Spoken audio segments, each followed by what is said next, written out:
Set Phasers, a highly illogical Star Trek podcast.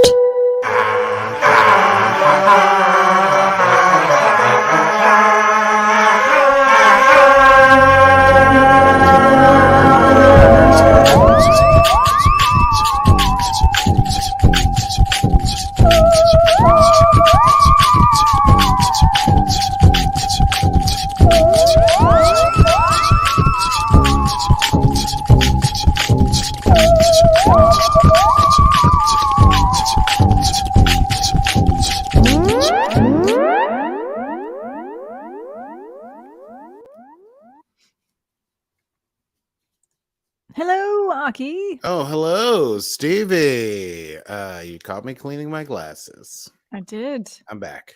My square ones. For the square that you are. I'm so square. I'm so L7 square. What can I say? I'm a square dude. Yes, and welcome in, everyone, to the program. We are Set Phasers, a highly illogical Star Trek podcast.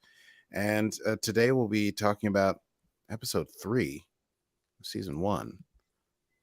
The Strange New Worlds, entitled Children. No, wait, that's last week's. Hold on. I have them. Ghosts of Ilyria. You know what we're doing. Did I say episode 3? I don't remember. Did, right? Okay, well, we're talking about episode 3, folks. I don't know what I just said, but I'm on task. Yes, and today's stardate is stardate 3130524.4, let's say. You know, the dot, I really do whatever I want for the dot. I don't know, it's very arbitrary. Is it about the hour? Sort of. It's like time of day. It really has to do with how awake I'm feeling. So 8 is like I'm on top of it. 4 is half of that. Okay, so I'm like awake. A scale of awakeness on Aki's 1 to 10. Yeah, if listeners can ever recall a 0.1, I'm basically asleep. So yeah, we're talking about Ghosts of Illyria. Great episode. Another great episode. Another fabulous episode. Some great backstory revealed. But before we get into the backstory, let's talk about our backstory. A little something called Patreon. I like it. Of course, we are on Patreon. You can join us and be part of our Star Trek Set Phasers crew, where you will get behind the scenes access. You'll get early access to episodes. You'll get access to us through Zoom Hangouts, and we'll watch some Star Trek together. We'll watch Star Trek together. Yeah. Somehow, some way. We think that Paramount Plus might end up doing some watch parties. Who knows? But they're still not entirely rolled out globally. So our friends in EMEA, in the European area, still don't unfortunately have access to Paramount Plus, which is very annoying for them and for us because we want to share Star Trek with you. So setphasers, that's not it. Patreon.com/setphasers. If you want to be part of our crew, we would welcome you aboard at whatever level you would like to be. Yes. There's a place for us somewhere, a place for us where we talk about Star Trek stuff. Okay. That's enough Sondheim, I guess. From Sondheim to Star Trek, the Set Phaser story. Why don't we run down this episode? Sondheim to Roddenberry. From Sondheim to Roddenberry. Oh, that's pretty good. That sounds like a blog I might have to start. Let's run down this episode while I think about that. It's time to run it down. Can you run it down for me? What just happened? Can you run it down for me? Oh, hell yeah. Well, get ready. Hold on to your butts, dear listener, because this is a real doozy of an episode.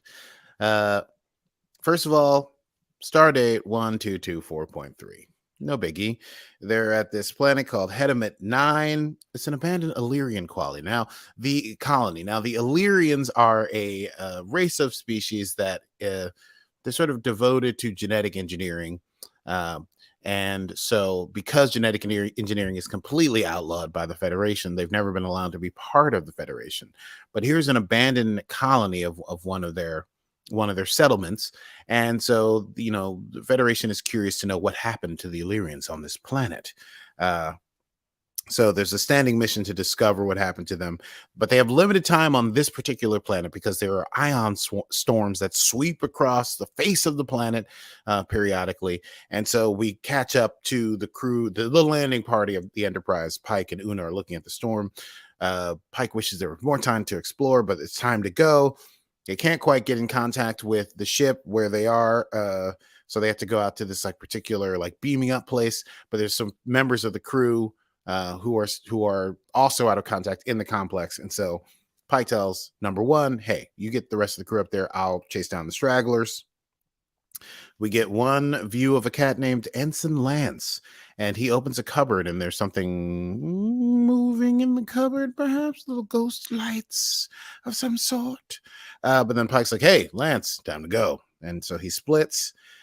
Chief Kyle's having a little bit of trouble locking onto the landing party because of the storm.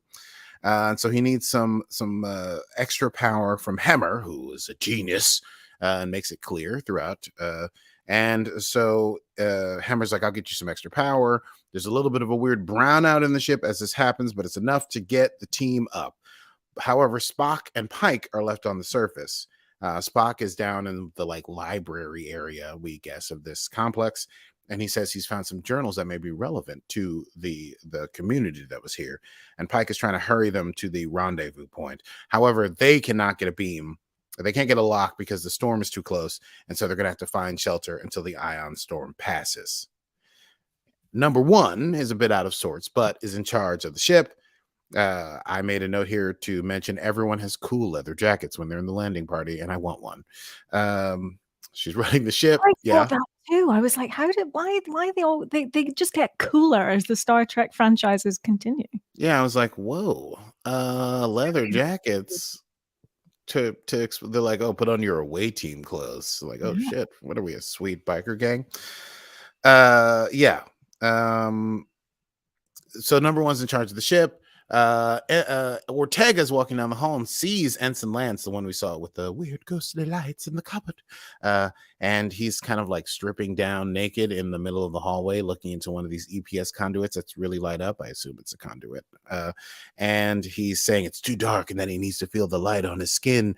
And Ortega's like, okay, whatever, float your boat, man, but maybe you want to do that back in your room. And then as she walks past, he slams his head through the EPS conduit to get closer to the source of light, the like a electronic thing in the inside. And so Ortega restrains him, calls security. Number one is going through a similar thing in her quarters alone. As she moves close to a light near her, she's like, oh boy, I really want to get close to this light. And she asks the computer to turn the illumination up 25% and rips her shirt in ecstasy. Starts to glow all red and crazy. And then when she comes out of it, she's like, ooh, holy moly. Calls down to Dr. M'Benga and asks about the landing party. And he says, oh, that's funny that you ask, because several of them are acting very odd. And he's like, how are you feeling? Are you experiencing any symptoms? And she's like, no, I'm good. I'm cool. Great.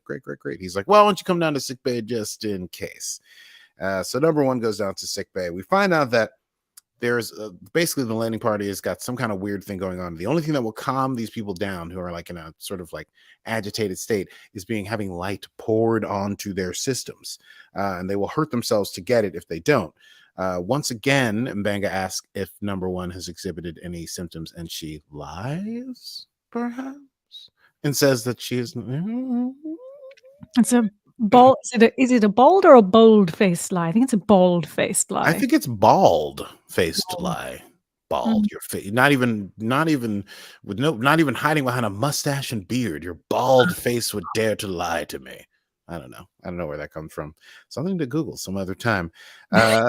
So M'Benga has figured out sort of what the situation is. There's no viral or bacterial things coming up on the scans, but there's a huge drop in their vitamin D, a word that I wrote down later that he uses that I will try to pronounce later in the program as a joke. Number one's vitamin D things are normal, but M'Benga takes a sample of her blood just in case. Number one goes to speak to Hemmer. Hemmer says it's impossible that anything happened during we have biofilters. There's no way, and this has got to be some other thing. It's not having anything to do with it. And Una's like, oh, really? What about all the extra power you pulled that caused a brownout on the ship? Could that have screwed with the biofilters? And Hemmer's like, fine, I'll run a level 5 diagnostic ship wide. It's going to take all night, though. Pike finally manages to radio in. He's been unable to connect with the Enterprise because of the ion storm, and he's down in the library with Spock, still unable to come back. But they can't keep the signal up, so he knows that people are sick, but he doesn't know what the status of things are. Una, number one. I'm going to use these names interchangeably for number one. Sometimes it feels good to be like, hey, number one does this thing, and other times I want to say Una Chin Riley goes to do a thing. So anyway, number one goes into the ready room. Is it Pike's ready room that she's in when she's researching Illyrian Illyrian stuff? I think that's where she goes. I don't recall. Good call. I don't know. She's researching in a room that's not her quarters, which we saw earlier in this episode. So I think she's using the ready room to go through some of to research Illyrian modifications having to do with disease control. La'an comes in, our head of security, because number one has asked La'an to keep an eye out on anyone exhibiting strange behavior. La'an asks, "Oh, you're going through the Illyrian research? Isn't that like against Starfleet regulations because they modify themselves?" And Una's like, "Yeah, well, but you know the deal. I mean, with Illyrians." And La'an's like, "Yeah, you know, I'm a Singh. I mean, you know, Khan Noonien Singh is one of my ancestors, and he's the reason we don't allow genetic, manipulation, and that she was called names as a kid because she was an ancestor of Khan, or what do you call the opposite of an ancestor? Processor? No, that can't be right. Descendant? Descendant is much better of Khan than processor. Yep. Maybe this should have been a .1. As they're talking about this, La'an exhibits the beginnings of this unconscious light, what I call light hunger, as she moves close to a light and she starts to get close to it, but she wasn't on the landing party. So what's the deal? So number one has to call doctor. We got to get La'an. We got to put her under. We find out that she shared an elevator with Ensign Lance, but they can't figure out how this disease is being passed because it's not viral or bacterial. And the doc suggests, hey, we got to do a lockdown until we figure this thing out. Number one's like, let's do it. Puts a lockdown on the ship. The lights go out. On the planet, meanwhile, Spock and Pike are still down in that library. Spock is reading through the file, which is on a weird tube, and Pike is pacing because he wants to be up where the action is, and he's down there stuck. And Spock sees that this was a group of Illyrians who wanted to join the Federation, and so we're trying to reverse their genetic modification so they could be part of the Federation.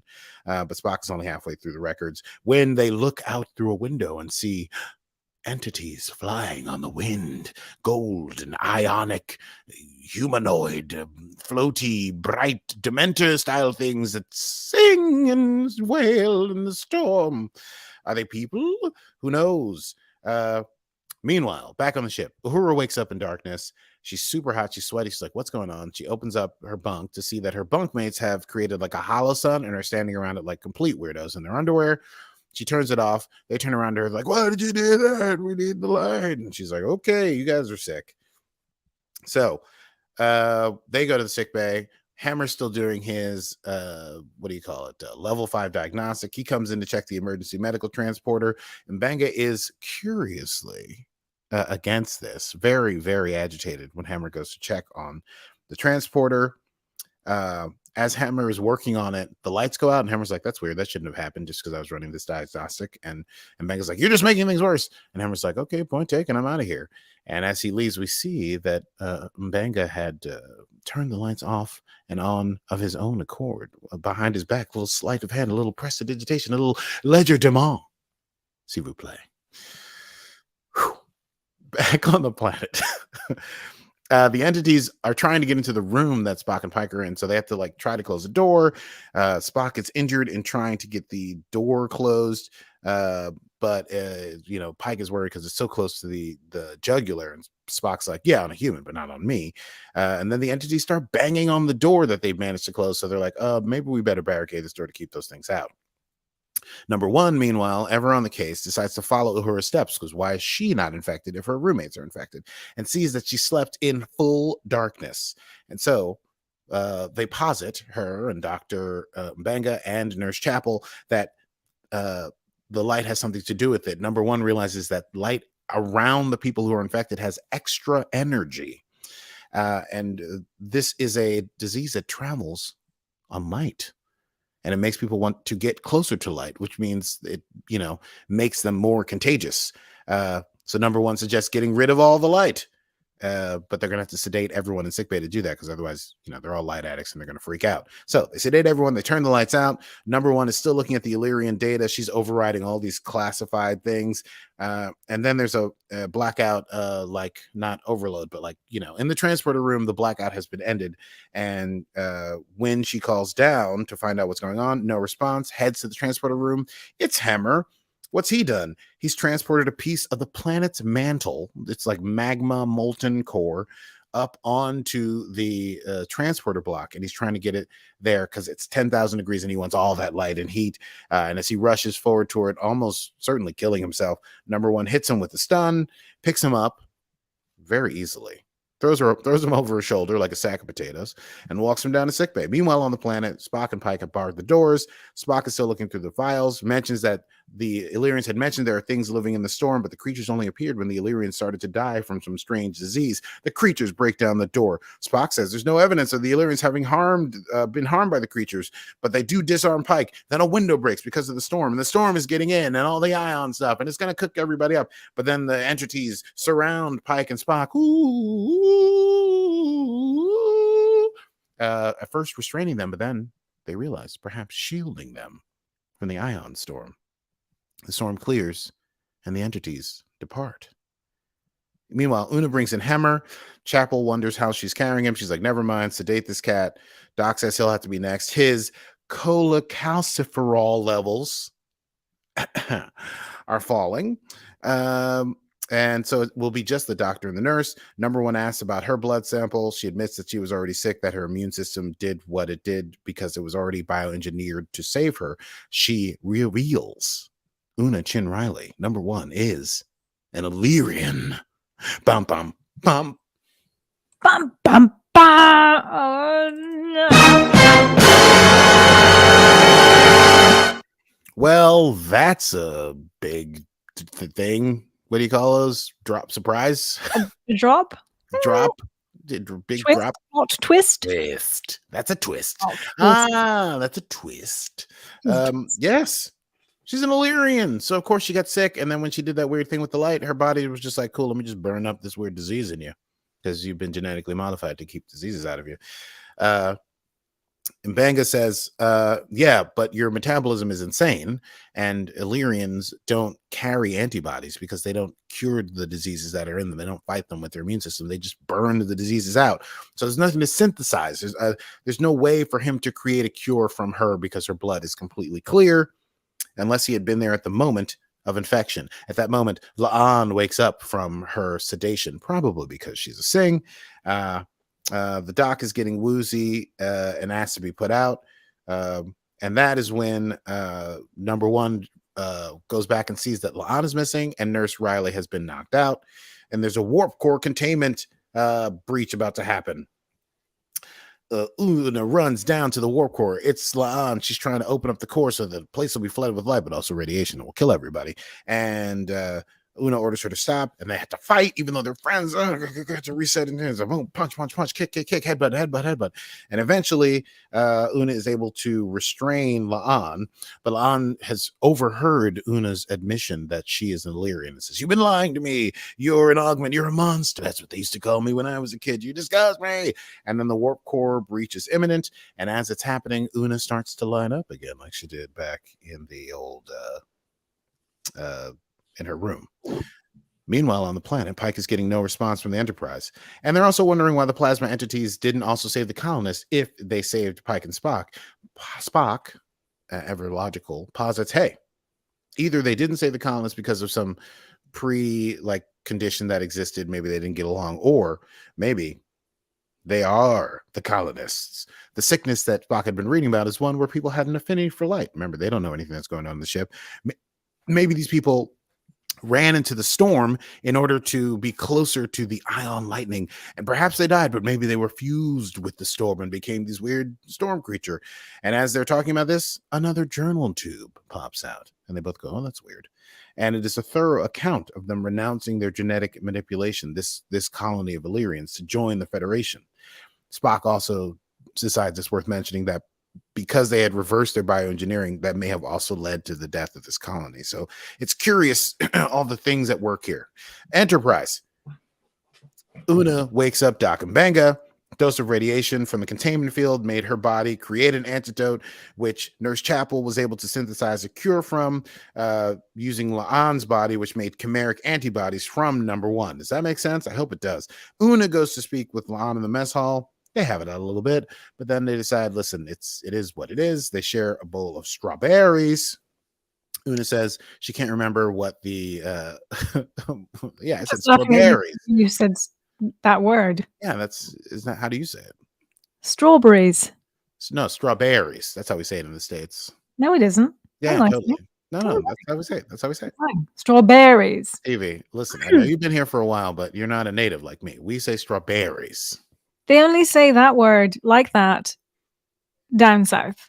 No. Hi, would you like some strawberries? No, I'm telling you, go to any grocery store in Brooklyn and they'll be like, hey, what's going on? How you doing? What do you want? And you'll be like, oh, I'd like some blueberries and some strawberries. And they go, oh, you want some strawberries? I got you. You know, they'll understand. But you say strawberry, what did you say? Strawberries? Strawberries. Sure. Okay. Why did we do that? I don't know. It's my fault. Strawberries. Where am I? So they have strawberries. That's the thing that they share because they're both their comfort food. Number one goes to admit to Pike that she's an Illyrian. She's not from this colony, from one far away. She has committed a Federation offense just by joining the Federation and not admitting that she's an Illyrian. She resigns her commission. Pike rejects her resignation, says she's the first officer in Starfleet. He says his experience on the planet has shown that Illyrians are, severely misunderstood, and that number one is a great example of real Illyrians in Starfleet and everyone, and tells her to let him worry about Starfleet if they're ever found out. Also, he says, hey, it was the biofilter that let this disease in, right? Can we get a handle on that?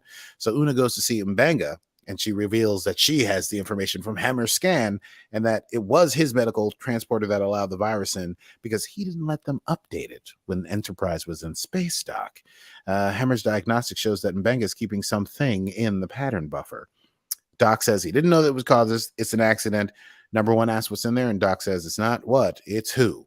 Rukia, his daughter, who's been diagnosed with, the cyanokemia. Diagnosed with cyanokemia a year ago, 12-week prognosis. And M'Benga thought he could find a cure, couldn't figure it out. So he's been keeping her in the pattern buffer of the emergency medical transporter. And people can stay in there forever. All they have to do is be reconstituted every once in a while. And so he decides he's going to resign and go back to Starfleet because he realizes that he's the one that caused this big disease. And number one rejects his resignation. Everybody loves everybody on this stupid ship. And she will provide direct power from the warp core for the storage of Rukia in the future, but to keep that out of the emergency medical transporter so that there are no more things getting through the biofilter. And in the end, number one makes a personal log, and M'Benga reconstitutes his daughter and reads her a bedtime story. And number one talks about how she was just praised by the captain, and she's still part of the crew, and she always wanted to be part of Starfleet, but she still feels terrible. She wonders, what if she hadn't saved everyone's lives? What if she wasn't one of the quote good ones? And she wonders when it will be enough to just be an Illyrian. And then she deletes that log entry. And here ended episode 3, season 1, Star Trek, Strange New Worlds. Why don't we check? Yay! I say, darling, let's do a quick chat about that. Yes, let's go. I mean, I really only have one thing to say. There's tons to chat about. We knew that the Noonien Singh thing was a thing for La'an, but that number one is an Illyrian is a bomb drop. No, I need a bomb FX. I don't have that. Yeah, for when we drop bombs. Yeah, which is the thing we did. Twists. Or plot twists. Wow. Yeah, I don't know. It makes sense because she's so amazing. But picking up people with one hand, carrying hammer, like just running into sick bay and throwing them down on the thing. But But it is an interesting development. I mean, basically, she has a huge secret. Now, and I guess also Dr. Mbenga has a huge. Everyone's got these huge secrets. Pike is going to die in 10 years. I mean, Spock's got a sister that doesn't exist anymore. It's crazy. Feels like they're almost setting it up for it's all going to come out at some point. Yeah. It has to. Yeah. There's an Illyrian on the crew. Pike is destined for death. There's a bioengineered security person, who's a descendant of Noonien Singh. Mbenga's daughter, Rukia, has to be healed. Is it all going to be tied together? It's like Illyrian and Noonien Singh, and to heal the cyanochemia, go into the future, hence the radiation, but talk to Michael. I don't know. That would be a weird crossover. Very strange crossover. I have a lot of thoughts about it. Anyway, crazy stuff. Your thoughts? Very crazy stuff. Classic Trek. I think in terms of, an alien virus taking over the ship. Yes. An away team gets stuck. We love a bit of that. Love it. There was a lot of like classic Trek stuff going on. And I think like it is shaping up as a series so far to be one of the favorite series that's come out of Star Trek franchise in recent years. It is even including TNG. I don't know. I am it's going to be my favorite, I think, forever. But for new fans, it's really becoming huge. It's excellent to have the episodic nature of the show because it means people don't have to like be tuned in. I mean, listen, I'm tinfoil time guy, so I love Picard and Discovery because you're like, wait, they mentioned a person in episode 1 and now in episode 13 that person is a connection to the thing with the thing, and the thing happens and Lorca's gonna come back. I said it. I'll keep saying it. I'll take that to my grave. Lorca's coming back. This is cool because like you just tune in and you're like, I wonder what adventure will happen this week, and you kind of get like quickly get to see people are in and out. I do miss no, it's fine. I think you have to watch a whole season to see where everyone really is at. I feel like in Discovery and Picard you really get a lot of each character, what they're going through, and in this, like Hemmer, we get a little bit of how he's a pompous genius. We get a little bit of La'an's backstory. We kind of focus on one character at a time, but it's great. No, that's fair. And I think with Picard, we'd already had one season of backstory, and then season 2, we were able to just really delve into some stuff. Right.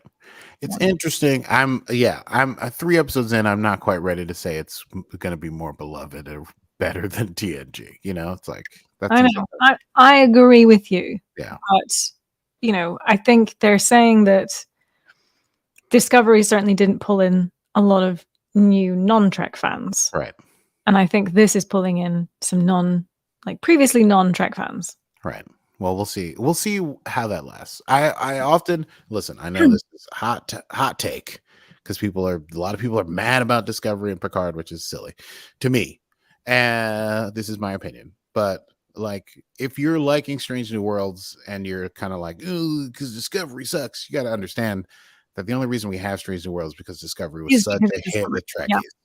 Yeah. And that's the house that Discovery built, because Paramount Plus was nothing until it had this exclusive Star Trek content that people loved.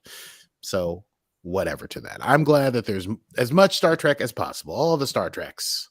Happy. I want there to be, and I don't know if this is coming, but given, I want a Star Trek park. If there's Harry Potter world, I want a Star Trek park. I want a Star Trek park. You got a brand new. I want to go on the bridges. I want to go on away missions. Oh, that would be great. Come on. Create this, Paramount Plus. You heard it here first. They've got to be working on the Star Trek park, right? They've got to be in conversations with some park. And you could be imagine that you could be part of the crew. You could be a captain. You could go into like a simulator and be a captain and pick all the choices. Do the Kobayashi Maru. Yeah, you could do of course you could do Kobayashi Maru. Yeah. It'd be there'd be Starfleet headquarters and like a San Fran sort of location. Oh, I think everyone. That's what's tricky. This is tricky because you want to do San Francisco. You got to make the big tree. I like it though. I like it. Would it be? Come on, there's loads to do here. Oh, okay. Well, are you talking to me? You want me to get cracking on a treatment on this? Some sort of manifesto, mission statement? Send it out to Kurtzman and Paradise? Get writing on your blog. Get right. Oh, that's right. My blog, From Sondheim to Roddenberry. The musical star journey of Set phasers. Oh boy. Indeed. Shall we talk quotable moments here? Let's do. Quotable moments. I actually got so into Easter eggs and fun facts that I forgot to do any quotable moments. I didn't have a ton because it's mostly kind of cool action. There were some speeches, but it was mostly like dialogue speeches. Hard to say like this is a quote I want to pull. I loved when Ortega runs into Ensign Lance and he's like getting naked and whatever. She says, whatever tweaks your freak, pal. Well, that she calls him pal. She's so like 1950s detective. I hope there's no holodeck episodes because the holodeck's not invented yet. But oh my god, I would love that. Anyway, and then Dixon Hill. A Dixon Hill style something or other. Or just like we're in Picard, where they have to do a heist and go to a casino and dress up and do stupid accents. Hammer, we're saying to Chief Kyle when he gets him the extra power, and Kyle's like, "How are you doing this?" And he says, "I am a genius. Move quickly," which is really cute. And then just a bit of fun when Pike and Spock are not able to get to the ship, and they see the ion storm coming, and Pike says, "Suggestions, Mr. Spock?" And Spock says, "Run." I thought that was great. Yeah. Now,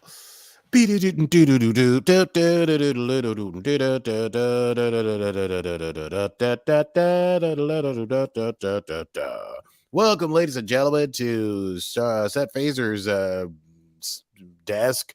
We go directly to the Easter egg desk with Steve. What's happening? To the Easter egg desk with Stevie Mann. Stevie, how you doing today? Well, hi there, Aki. Hi there. Happy to be here. Well, I am here, as you know, on the set of Strange New Worlds. And I was about to say Lower Decks. We're not there. Yes, we're on the set of Strange New Worlds. That's where and one day we will be in Star Trek World for sure, because Paramount will spill that. I've already started it. Yes. Indeed. So lots and lots of Easter eggs in here, of course, as you would expect from a classic Trek episode. But we have, of course, the classic alien virus that is sweeping the ship, taking over crewmates and crew members in its wake. Anyway, so that's all good fun. So I'll start with a couple of short ones. So we have that one, obviously, just overall theme. We like that. Trek trope. We had a ripped shirt. Number one's ripped shirt is totally back to normal in the next scene when she goes on to into the sickbay. A Kirk reference, although I think she could have changed her shirt before going to sickbay, which would make sense because she was lying about being 100%. She changed her shirt. Yeah. Yes, but I think the whole thing with the Kirk thing is just from one scene to the other. It's absolutely fine. Uhura's lower deck style bunk. I thought that was quite fun. Enjoying that. Her bunkmates naked around the sun is very lower decksy. Very lower decksy. Kind of weird cold open that lower decks would do. Yeah. Absolutely. We of course had a person in the pattern buffer, a nice little throwback to Redix in TNG, in which Scotty stored himself in the pattern buffer, for over 70 years. So I'm not sure. I can't remember if that was entirely by accident or not. But no, it was on purpose, and he thought he would get found, but he didn't. That was a recent watch along we did. Is that not true, or did I just watch that by myself? I can't recall. No, I think we did watch that. I think that was a watch along. Yeah, it was a watch along. We did that. Join us, patreon.com/setphasers. Eugenics wars. We get another reference to eugenics wars. Una says, thanks to the eugenics wars, I bet you know all about that period in history. And La'an responds, you don't grow up with a bioengineered mass murderer as your ancestor and not develop a thick skin. Indeed. So we know that this is going to be probably more of a plot development. La'an and the augments, we skip ahead a bit to La'an and number one's fight later. La'an furiously tells number one, as we discussed, that the children teased her and called her an augment when she was younger. This is a retroactive designation for the genetically engineered supermen, of which Khan was a member, and the term augment, you'll love this, comes from the Enterprise story 3-episode arc, I should say, which includes Borderland, Cold, Station 12, and the Augments. Brent Spiner showing up, trying to inject a little action into the Enterprise. Love it. A little bit of Brent Spiner, a little bit of Brent. And of course, lastly, we now know that number one is Illyrian. This obviously was established in the episode. But did you know it has been a thing in Trek books since 1988. Trek authors have been writing this into storylines since 1988 for quite in several books actually, but it is now officially canon. Wild. You know what? The weird thing is that I love Star Trek. I love reading fantasy and sci-fi novels. I've never really read any Star Trek novels. I don't know that I can go down. There's too many of them, and I don't want to be buried under my own weight in paperback books. Yep. That probably would become insufferable. Anyway, that's super cool. Good to know. There you go. Do you want to do me I do have a fun fact. Should we come out of Easter eggs and go into fun facts? Yes, let's do it. Let's do, as we say. Well, kids, that's all from the Easter egg desk here and the Strange New Worlds set. It's back to you in the studio. What strange new Easter eggs we've found. Now, moving on to our next segment, Fun Fact. Just do fun facts. Oh, yeah, that's right. Fun facts. Perfect. I think I did a little thing for the last episode if you listened to it. John Billingsley, who played Phlox in Enterprise, was invited, in fact, to audition for a small supporting role in Strange New Worlds and said to his agent, "Did they know I was in Enterprise?" And he turned it down. He goes on to say that he thinks there's a strange disconnect with the producers of Trek now, and Enterprise was seen as the red-headed stepchild that briefly crippled the franchise. Which I find interesting because they are referencing Enterprise episodes as canon quite often. So it's not like it's sort of forgotten. I think maybe he just doesn't know what's going on with Trek. He's probably living as he's not. I don't know if he's a huge Trek fan or whatever. He may not know that it's a new Star Trek Renaissance is happening and people may love a flux. Maybe he also doesn't want to put on makeup, which I would understand. Do you have one bit of news? Yes. Should we go into news? Into news. News from around the galaxy.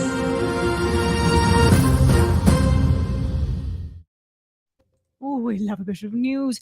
Terry Matalas, the executive producer of Picard, has hinted dare I say, at the idea of a Seven and Raffi spin-off for Picard, saying on Twitter, I believe, that he was not just supporting it, but in fact spearheading the idea. So maybe this spin-off notion could eventually lead to something. Fan buzz behind the idea of giving Pike, Spock, and Number One their own show, as we now know, after season 2 of Discovery was a big factor in the launch of Strange New Worlds. So it could happen again. Could Seven follow in the footsteps of Captain Pike?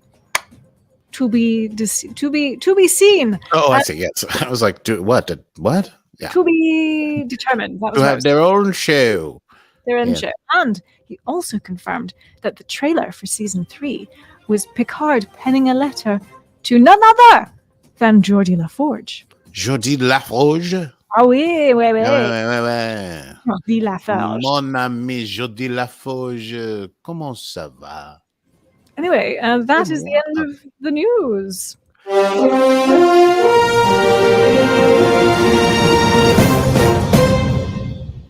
Wasn't that fun? It was fun. A little too much fun this time. No, it's never too much fun, as Luther Vandross once sang. Shall we go to next time? Let's. Next time on Set Phasers. Hey, y'all. Next time on Set Phasers, we're going to be talking about episode 4 of season 1. Which may or may not have. I was just going to say strawberries one more time in my southern accent.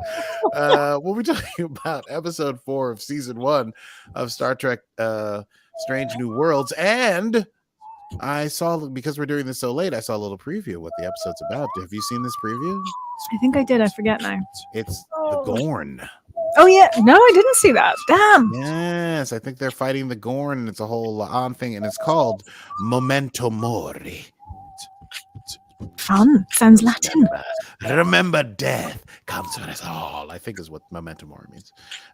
Anyway, I wrote Memento Mori, the Gorn. Listen, if you've enjoyed this episode and our shenanigans and antics, you can catch us wherever you get your podcasts. If what you're listening on right now, you can just go look up Set Phasers podcast and hear a bunch of back episodes. We talked about Star Trek Discovery, we talked about Star Trek Picard, we've done some watch-alongs, and we put out new episodes when we can every Monday, except when flights get canceled and dreams get dashed, as in this instance. But we will try to be on time as much as possible. Yes. We do apologize for our lateness. Yes. Hopefully, we're our greatness also. So Dreadfully sorry. Dreadfully sorry. Do join us on the old Patreon, as we've mentioned before, patreon.com/set phasers, where you can engage with us and go boldly as we enjoy Star Trek together through Zoom hangs, watch parties, early access to video and audio episodes, and more. Setphasers.com/that's not it. Patreon.com/set phasers. We have another website. Yes, we have setphaserspodcast.com, don't we? Set Phasers Pod or Set Phasers Podcast? We are Set Phasers Podcast and Set Phasers on the Instagram and the Facebook. Yes, Meme Game Strong. That's my bit of. Whoa, what's gone on? Whoa, no, I've gone. Your accent. Strawberries. So there's my strawberries. My normal American accent is back. Yes, Meme Game Strong. It's all Stevie. And gosh, get in there, folks. Oh dear. Computer, please end this program. Please end program. Oops, I forgot. Oh wait, I forgot. I'm Stevie Mounds. And I'm a genius. Move quickly. Computer, end program. So smooth today. So smooth.